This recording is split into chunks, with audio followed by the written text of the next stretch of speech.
கோபம் வருது. 400 கோடி படம் எடுத்தா சினிமா எப்படி உருப்படும்?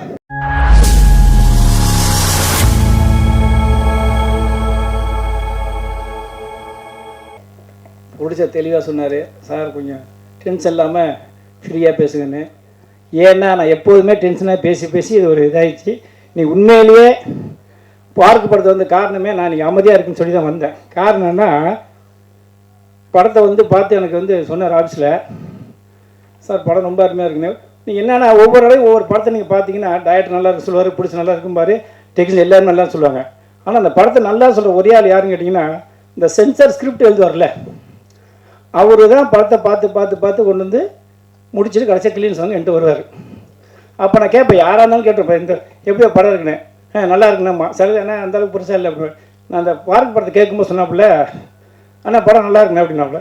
அதுக்கப்புறம் பார்த்தா இப்போ முருகன் பேசுகிறாப்புல லாரன்ஸ் இருந்தேன்னு. லாரன்ஸை நான் படம் உட்காந்து பார்க்கும்போதே நான் சொல்லியிருந்தேன், படம் இன்னும் லாரன்ஸை பார்த்து மறந்துடாப்புல இருக்கு படம் அப்படிங்க. அது அவர்கிட்ட ஒர்க் பண்ணாரா? அதுக்கப்புறம் சொன்னோன்னா விட்டேன்.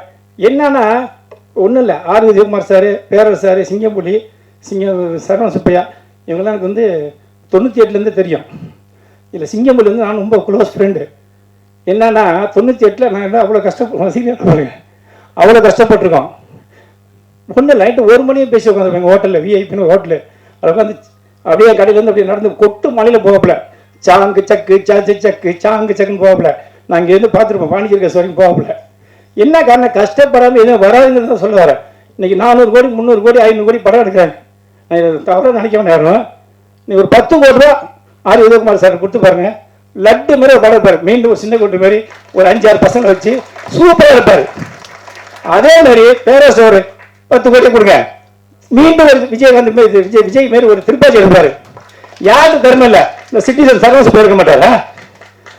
நம்ம சிங்கமொழி என்ன 2 படம், சிங்கமொழி நான்லாம் இருக்கும்போது 2 எடுத்தாலும் 2 என்ன ஒரு படம் தெரியுங்களா? அது அவரோட நீ கஷ்டத்தில் படம் கூட சும்மா போய் தவிரல.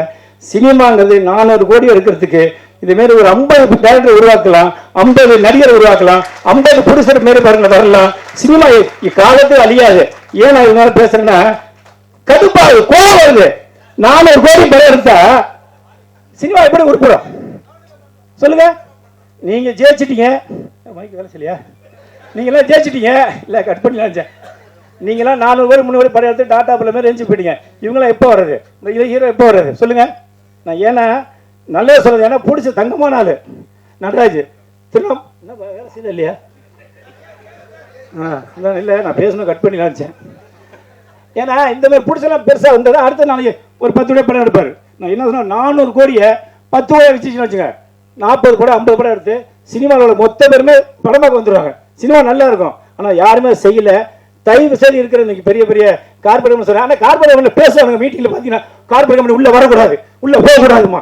ஆனால் அவன்கிட்ட காசு வாங்கிட்டு ஜாடா போடுறோம்.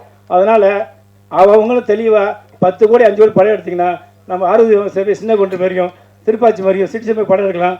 நேரம் அதிகமாக இல்லை. அனைவரும் இந்த படத்தை பார்த்து வெற்றி பெற செய்யணும். கண்டிப்பான சப்போர்ட் அவருக்கு தெரியும், அவருக்கு எப்படியும். நன்றி, வணக்கம்.